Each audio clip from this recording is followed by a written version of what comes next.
Assalamualaikum warahmatullahi wabarakatuh. Perkenalkan, nama saya Denny Hidayat dengan NIM E1S120.026. Di sini saya akan menjelaskan materi mata kuliah sistem operasi. Yang pertama, haki perangkat lunak. Yang kedua, ada konsep mesin virtual. Baiklah, pertama saya akan menjelaskan tentang haki perangkat lunak. Perangkat lunak atau piranti lunak adalah istilah khusus untuk data yang diformat dan disimpan secara digital, termasuk program komputer, dokumentasinya, dan berbagai informasi yang bisa dibaca dan ditulis oleh komputer. Dengan kata lain, bagian sistem komputer yang tidak berwujud. Jenis-jenis haki perangkat lunak. Yang pertama, ada perangkat lunak berpemilik. Yang kedua, perangkat komersial. Yang ketiga, perangkat lunak semi bebas. Yang keempat, ada public domain. Yang kelima, ada freeware. Yang keenam, ada shareware. Yang ketujuh, ada perangkat lunak bebas. Yang kedelapan, ada copylefted atau non copylefted. Yang ketujuh, ada perangkat lunak kode terbuka.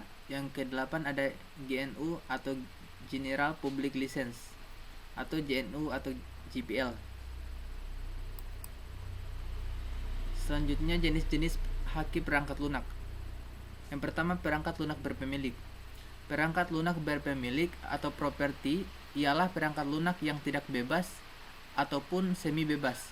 Seseorang dapat dilarang atau harus meminta izin atau akan dikenakan pembatasan lainnya sehingga menyulitkan jika menggunakan, mengedarkan atau memodifikasinya. Yang kedua, ada perangkat komersial. Perangkat lunak komersial adalah perangkat lunak yang dikembangkan oleh kalangan bisnis untuk memperoleh keuntungan dari penggunaannya. Komersial atau kepemilikan adalah dua hal yang berbeda. Kebanyakan perangkat lunak komersial adalah berpemilik, tapi ada perangkat lunak bebas komersial dan ada perangkat lunak tidak bebas dan tidak komersial. Sebaiknya istilah ini tidak digunakan. Selanjutnya, ada perangkat lunak semi bebas.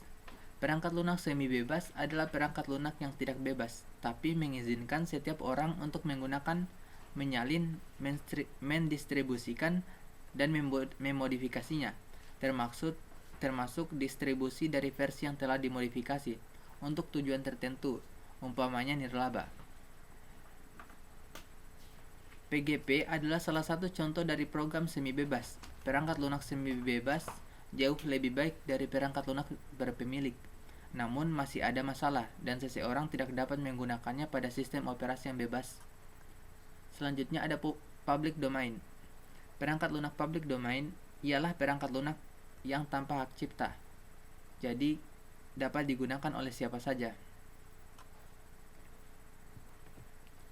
Selanjutnya ada freeware.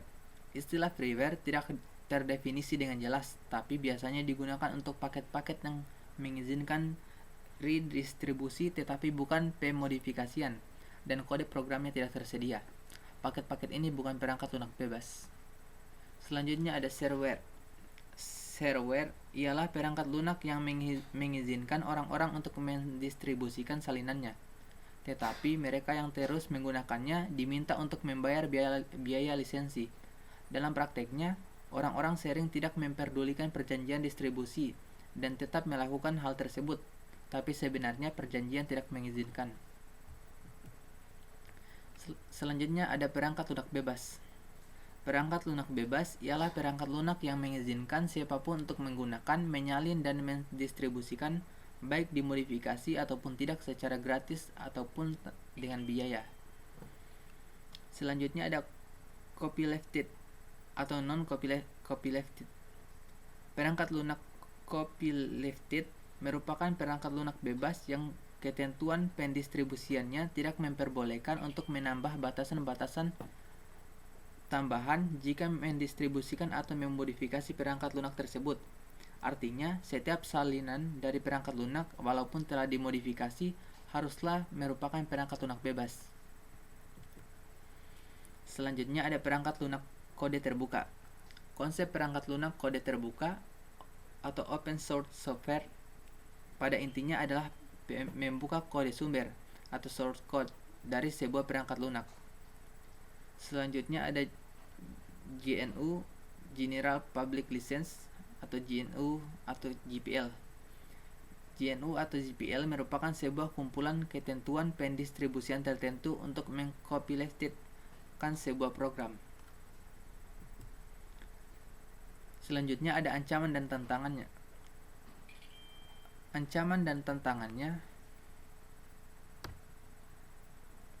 Yang pertama adalah perangkat keras rahasia.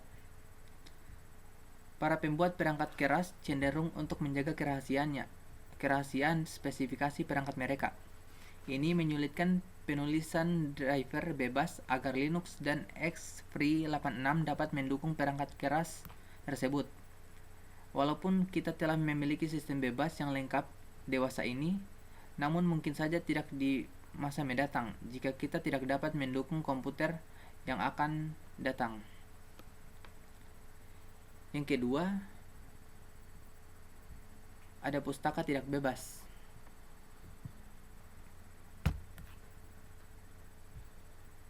Pustaka tidak bebas yang berjalan pada perangkat lunak bebas dapat menjadi perangkap bagi pengembang perangkat lunak bebas. Fitur menarik dari pustaka tersebut merupakan umpan.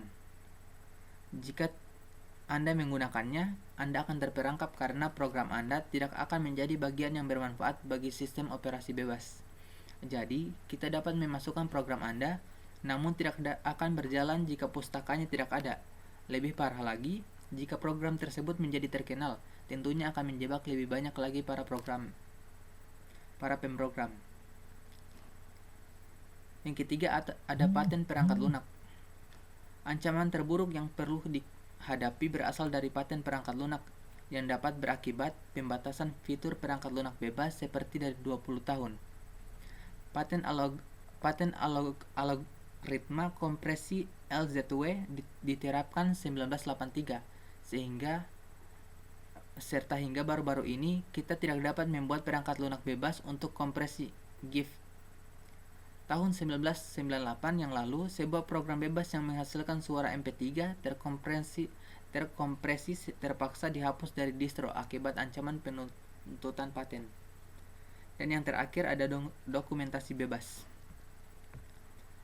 Perangkat lunak bebas seharusnya dilengkapi dengan dokumentasi bebas pula. Sayang sekali dewasa ini, dokumentasi bebas merupakan masalah yang paling serius dihadapi oleh masyarakat perangkat lunak bebas.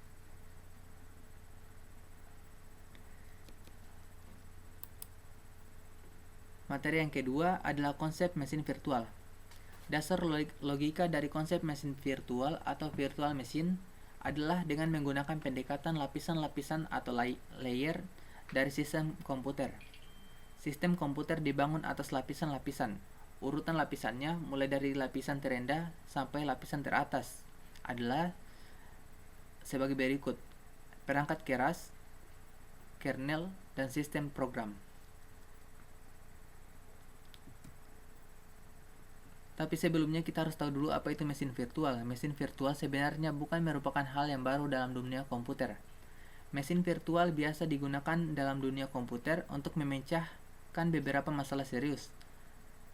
Namun sesungguhnya mesin virtual adalah nyata penggunaannya untuk pengguna komputer karena mesin virtual secara khas telah digunakan dalam program aplikasi yang bisa digunakan sehari-hari. Beberapa masalah tersebut, misalnya pembagian hardware yang sama diakses sebanyak program, atau untuk memungkinkan perangkat lunak agar lebih portabel dalam berbagai jenis sistem operasi. Di samping ini adalah gambar dari struktur mesin virtual.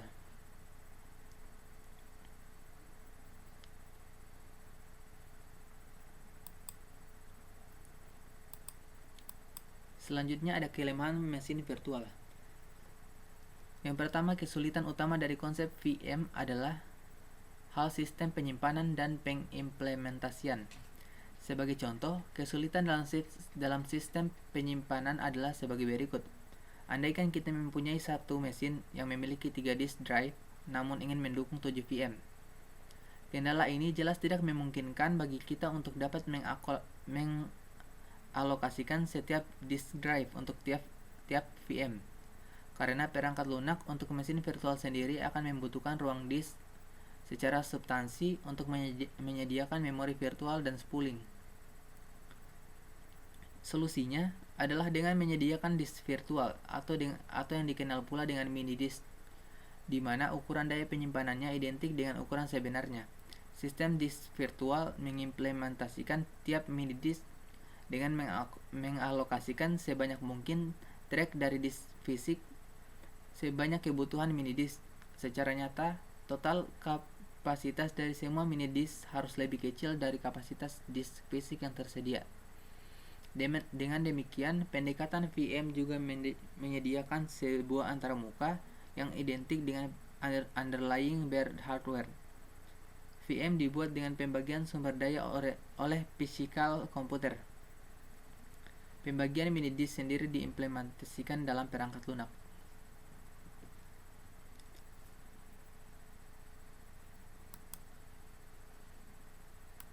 Selanjutnya adalah keunggulan dari mesin virtual.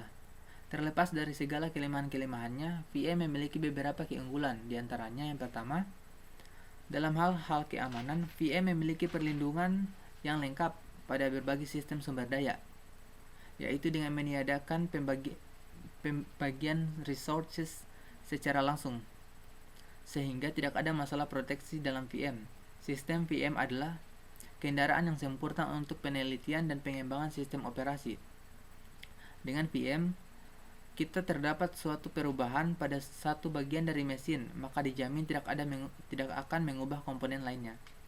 Yang kedua, dimungkinkan untuk mendefinisikan suatu jaringan dari mesin virtual di mana tiap-tiap bagian mengirim informasi melalui jaringan komunikasi virtual.